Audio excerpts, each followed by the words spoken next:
is nice. This is so cute. There's my name. Oh, you have a long sleeve shirt. Okay, I'm not upset anymore. Shall I take a picture? Are you sure it's gonna fit? I actually love it. Oh, this is gonna be fine. Okay, I'm not anxious anymore. Yay! Let's go!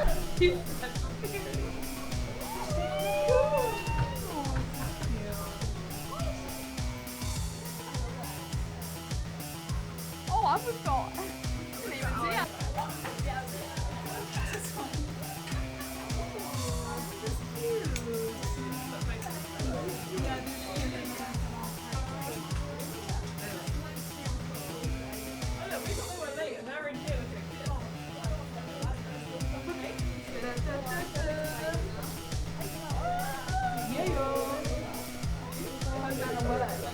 Oh, we got more up top.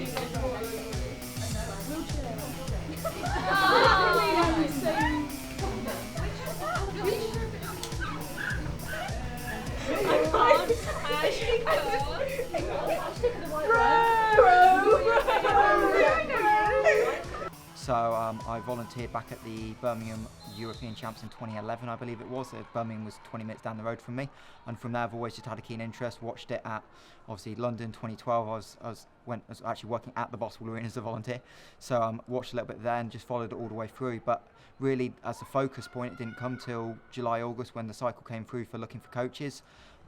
And it was something that really interested me. I've always been a tactical type of coach. That's my strength. So a sport that's wheelchair was so tactically orientated, I thought the transition would be a little bit easier for me, and it's been an enjoyable journey. But it's also a lot of learning curves in it. But it's really exciting. It's been a fun first 6-7 months in the job. It's always one of those sports. I think once you watch it, you get engaged by it, and I think the crowd really felt that on Friday. It's difficult to kind of explain. It's that mix of contact, because there is contact with, again, similar to netball, it's a non-contact sport, but there's that contact. There's obviously the back and forth element that basketball always is, and the closeness of the games. I think the WPL is going to be great for having those close games. Teams are going to see each other multiple times over the year, so teams are going to get better understanding what teams do well, take it away, and it kind of becomes a bit of a chess match on that front from a coaching point of view. But I think that's really exciting. And then I think also just the women's sport in general, the way it's been picking up, it's been so popular in trying to find new routes. Obviously the 100 cricket's one of the best examples, but we're starting to get that momentum behind it, and I think the WPL's got a really nice spot to fit in that market as well. We've got a really unique squad. We've got a 16-year-old on the roster in Emily Branthwaite, and we've got someone who's in her mid-40s in Fee Tillman when she gets back out of shielding. So we've got a really nice mix. We've got the players that are like Amy. She's been to 3 Paralympics. So for everyone to be able to lean on, gain some of those experiences is big. But again, I think we saw Saturday that you still, or Friday night even, you've got the elements of those nerves still settled in, even with someone like Amy.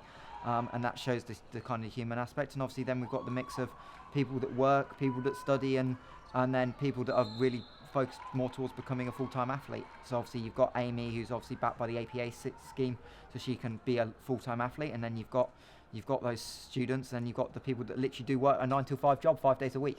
So trying to balance the training schedule for them is a lot more difficult, and that's the things we're trying to monitor over the season. And obviously we still want them to focus on the job as much as the Boswell's a priority. We know they've got to have that balance as the league grows, and obviously as hopefully as the league becomes more professional, we can put more funding towards it. So is their job situation lucky enough that they can drop down to 4 days a week, 3 days a week, to focus on that training and 1 extra day? And that's where the league wants to get to in the long term, but it's year 1, so we're away from doing that. But that's part of the journey, and that's what makes this job so exciting.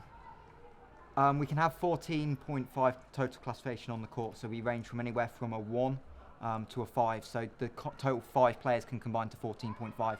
So obviously the kind of difference is in basketball, so you can sub anyone for anyone, and that's the difference to wheelchair. We have to sub to get to within 14.5. Anything over that is an illegal lineup, and then there's consequences to it. So it's always trying to find the balance, and obviously you also don't want to go too low, because the classification system is designed that the people that can do skills, or it's more difficult to do skills, their classification is lower. So you always want to get to a lineup about 14 or 14.5, and that's kind of the challenge of the coaching side. And obviously then if all 4 teams have got that, obviously that's where the balance kind of comes in. Everyone's a little bit different. I think that's the classification system sums it up perfectly. I mean, examples like your 1-pointers, you're not going to see them on the stat sheet scoring 20 points a game. That is the job for our 4s, our higher classification players, because it's a skill they can easily do. Not easily necessarily, but more easily is definitely a fair way of putting it. I'm sure if I said Amy scoring's easy, she'd disagree. But you've got that element to it. So it's all about positional and awareness. There's the tactical element to it, and then also it's all the chair skills, being able to turn sharply on a spot, move your chair to avoid contact, or create contact in a certain place on the chair for a good screen. So there's so many different roles, and that's what is so inclusive about this sport. Obviously, you've got the able-bodied players that can also play, and they've got to learn the chair skills that perhaps the people that are in a chair on a daily basis don't already have a certain degree of that. And that's the thing, that you can bring that through. So it's really vast on what you need on the team, and that's kind of the joy of this roster that I'm coaching, is everyone does have different strengths, different weaknesses, and it's just working to fine-tune their own individual skill set to fit what we need on the roster and on a game night. And back in, I think it may have even been 2020, the first initial interest went in, and obviously the official bid was accepted in April 2021, and the likes of James worked on it, Matt Tansley, who's obviously now left. And then the whole team down below that, everyone has had a role to play in that, from the marketing side, the high performance side of actually getting the athletes in, the initial recruitment. Even before I got the job, there was recruitment being done. Obviously, people like Amy were signed pre-Paralympics before I even accepted the job. So it's been a whole range of stuff, and legitimately, in a way, I'm the least important part of actually getting the franchise up and running. Outside of you name a coach, it's everyone that's been doing the behind the work scenes to get things in. And I think we saw the success of that on Friday night with the game night and stuff, that how many people came together, whether it's paid staff, volunteers, just to put together the experience that people enjoyed, and we're going to build on that as the season goes, and really in years to come as well. I mean, as I said, this is the step of the unknown. We were prepped, we did the stuff, and of course there's an underlying degree of confidence, like I trusted the team, trusted the players, but we didn't know how we would fare because we'd scrimmaged against men's teams. What was viably translatable? Was the transition defence an issue that we had in the men's games, or was it just that the men's teams were quicker, so that was something we didn't need to worry about? We didn't quite know, so that's what was like, the status of the unknown was difficult. But yeah, you've always got to have that degree of confidence going in anyway. But I think at half time I was confident. It was only a 3-point game, but when I had a chance to review the stats, just think about it for a couple of minutes of what had gone well, the fact that we hadn't played well, and we talked about locker room, we were maybe at a 6 out of 10 for performance from where we could be. That's not even where we'll be at the end of the season. That 6 out of 10 by the end of the season is probably realistically a 3 or 4. But as the process evolves, but we knew we could play a lot better. The fact that we were up in the locker room not playing great was a great confidence boost, and then to make the tweaks that we did at half time and then midway through the third, to blow the game out how we did in the end was, again, probably not realistic to how the game was, but we found something that worked and we stuck with it.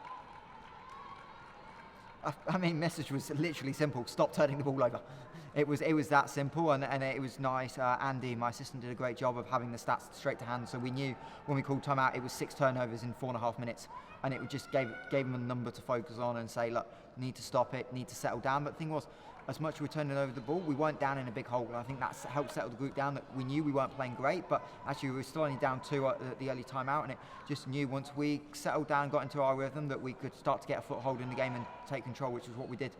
The actual playing element and performing is pressure. I'm sure if you speak to Cam in ops, the pressure to deliver on opening night a good event, there's pressure to that, but I don't think they see it as an environment for that. It's just about growing stuff, and they embrace it, and that's the pleasure of this group as well. They are so holistic about their stuff. There's not a me type mentality at all. It is all about the team and growing, and not just the franchise but the sport as a whole. And they fed back to us about what we can do better from opening night as a production point of view. How can we make their experience better? And that's what we're in for the long haul.